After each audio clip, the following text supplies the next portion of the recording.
Welcome back to Wholesome Living. In today's video, I'm going to talk about some basic plant care tips that you're going to be needing for every plant and every season. So basically, your plants experience a lot of change, and sometimes due to neglect and due to not getting the proper care or the proper change that it needs, it starts dying, and it can also get infected if you don't care for it in the proper manner. So I'm going to start with my rajniganda out here. This is my rajniganda, and it's been like this for 2 months now, and you can see that it's not really growing, and the leaves are beginning to yellow and dry. So what needs to be done in this case is it needs to be repotted into a new pot with the same old soil and some fresh soil around it, and these leaves will have to be cut so that the plant can initiate new growth. It's a bulbous plant, and so at this stage it's in a dormant stage, and to start off the stage of growth, you need to trim the plant or you need to prune it.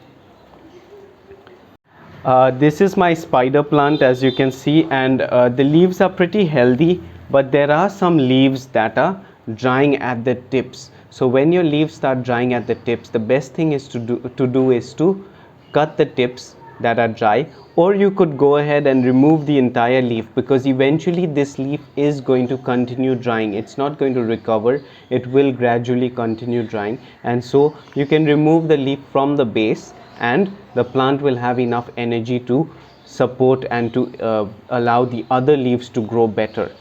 Now you can also see that the soil here is a little less, and I've kept it in the same pot that the plant came in. The reason being that this plant is root bound, so I've put it into a new container.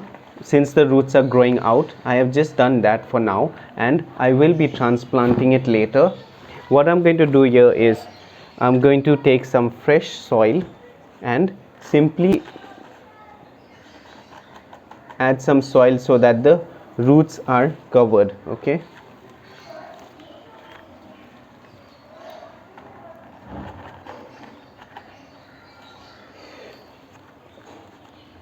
Knowing when your plants need to be repotted is very important, so don't just randomly repot the plant.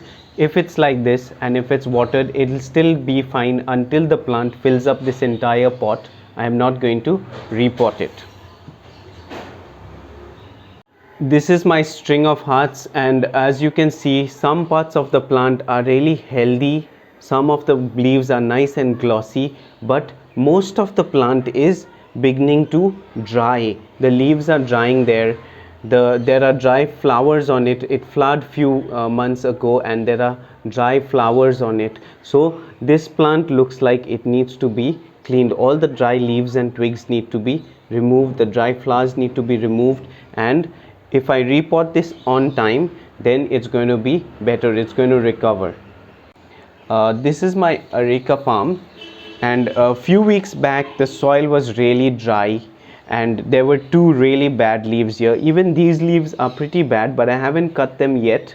I'm waiting for them to get a little more infected, and then I'll cut them. But once you cut these leaves, you can notice I cut 2 leaves earlier, so now the mother plant is focusing all its energy on the growth of new leaves. You can see this new leaf is coming up, and I'm really excited about that. And very soon I'll be cutting these leaves too, because they are infected and covered in dust also, and they need to be cleaned. Next thing is our aloe vera plant. Now as you can see, the soil here is very dry. I'm not going to loosen the soil. Normally you would need to loosen the soil for some plants, but for this one I'm not going to loosen the soil because I repotted it a couple of weeks ago, and I don't want to disturb the root. But you can see that since it's been repotted, very slowly it has initiated some new growth here. So that's also a really good sign that the plant is adjusting and adapting to this new pot. And also about watering this plant, this is a very hardy plant. It does not need water because it stores a lot of water in its leaves, so I am not going to water this plant. I'm going to let the soil dry a little more. You can see the soil is already very dry, and I'm going to leave it like this, and I'll water it maybe after another week. So I'm going to remove the dry leaves and loosen the soil of this wandering Jew, because as you can see, there are a lot of dry leaves because it's been neglected for quite a while. And once the soil is loosened, I'm going to be adding some compost rich soil so that the plant gets enough nutrition. Of course, this is just a temporary solution. Later on I will have to transplant it or make cuttings, and I'm going to water it sufficiently because it was pretty dry when I first removed it. I'm also removing the dry stalk and loosening the soil up a bit so that the roots get enough air. And I'll also be cleaning the leaves because the leaves have been covered in dust for quite a while. Cleaning the leaves should be done regularly. And now I'm just going to add enough water for the plant, not too much because this has already had water. That's my green magic, and it flowered a few weeks back and the flowers are still on there. I didn't remove them, so they're almost decomposing out there. So I'm going to remove the flowers that were decomposing, and I'll also remove all the leaves, the dry leaves that are in the soil and on the plant. This is a rule that applies for every plant. When you see any leaves drying, it's best to remove those leaves because the plant is simply going to waste energy on those leaves, and those leaves are most probably not going to recover, so it's best to remove them. I'm also going to loosen the soil. This is going to help the roots to get some air, and it's also going to allow water to get into the soil quickly and also for the water to evaporate quickly. Now that's done, and I'm going to add water according to what this plant needs. So I'm adding a good amount of water because I know that this plant, the soil got pretty dry. So I'm just taking enough precaution to water it appropriately. So I might not need to water it for a while now, maybe a week or two. This is my philodendron winterbourne. I'm going to remove all the dry leaves here. I'm also going to be very careful with cleaning the leaves, and as you can see, I'm only cleaning the older leaves, the lighter colored leaves. I'm not touching them because they're quite tender at this stage and I don't want to damage them in any way. They can easily get damaged because they've just sprouted a few weeks back. So I'm going to leave them alone. There's less soil also there, so I'm going to add some fresh compost rich soil just from the top because this is a root bound plant and I don't want to disturb the plant yet. And I'm going to water this plant accordingly.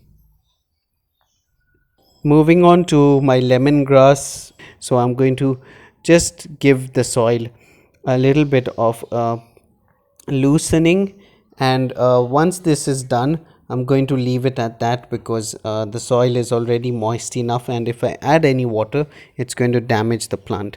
Moving on to my bleeding heart and lemongrass, which are in the same pot, I'm going to just loosen up the soil. I've removed the dry leaves, and so now I'm going to gently loosen up the soil. I have to be a little careful because of both the plants being in one place, but yeah, it's manageable to a certain extent. And so once that's done and all the matter that doesn't need to be there is removed, I'm going to water it according to the need of this plant. Here are two more plants that are in the same pot. There's a hibiscus and a rose, and I'm going to be very careful with removing all the cobwebs and the dry leaves and dirt that's in the soil. And I'm going to move on to loosening the soil again because I want the roots to get enough air and I want the water to evaporate sufficiently. This hibiscus is not straight, so I'm going to just add a bit of support. I'm adding that stick to give it some support so that it grows properly. The soil looks pretty moist out here, so I'm going to add just a little bit water to keep this plant going for a few more days. Next is my gladiola. I'm going to loosen up the soil and remove all those dry leaves that you can see on the top. There are dry leaves from some other pots that have fallen into this, so I'll just remove those.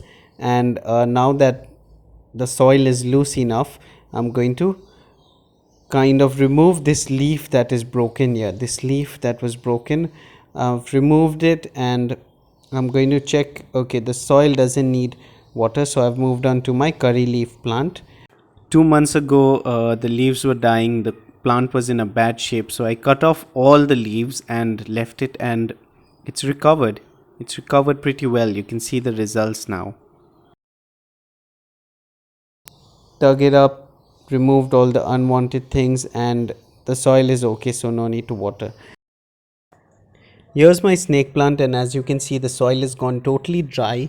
I'm going to loosen up the soil a bit, and you can see the roots are coming up to the surface, so I'll be adding some compost rich soil, and also I'll be watering this thoroughly because I've allowed this plant to stay like this for a very long time without water. So when I do water it, I'm going to flood the plant with water so that I don't have to water it for a long time. That means for a couple of months I won't have to water this plant. So this is set for a good amount of time. That's my cathedral bells. I'm going to loosen the soil, repeat the same process.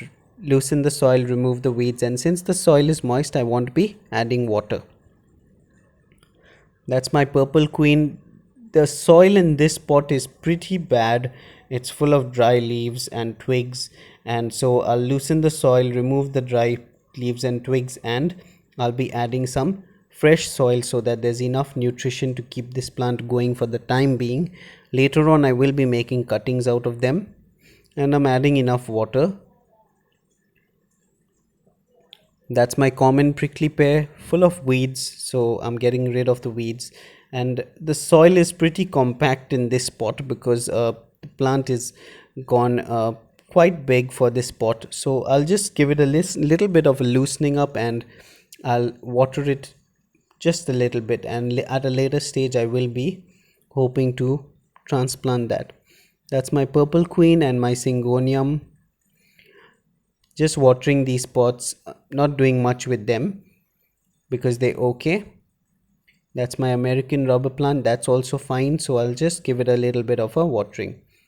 My money plant or my devil's ivy, removing dry leaves, yellow leaves, and I'm going to check the soil and give it a thorough watering from the top. From the moss stick I'm going to pour water right through so that the aerial roots that are in the moss stick also absorb water and nutrition. You can check out our recycled DIY glass hanging planters and how to transplant these money plants in soil and water. That's another video that we've made, so if you want, you could check out that video, and do let us know how you enjoyed the video and whether it was fun and informative. I really enjoy watering these plants because the water just trickles down from right on top, and that's pretty fun to watch. As you can see, it's looking all fresh and clean, and I'm set. That's my chrysanthemum from last year, and there's a lot of mold and fungi forming on the soil and on the plant, so I'm going to be making cuttings out of this because trying to save this is going to be very difficult. That's my areca palm that I just snipped the leaves off, giving it a thorough watering. My wire plant, I'm not touching this, I'm just going to water it properly because it's looking fine. At a later stage I might transplant it.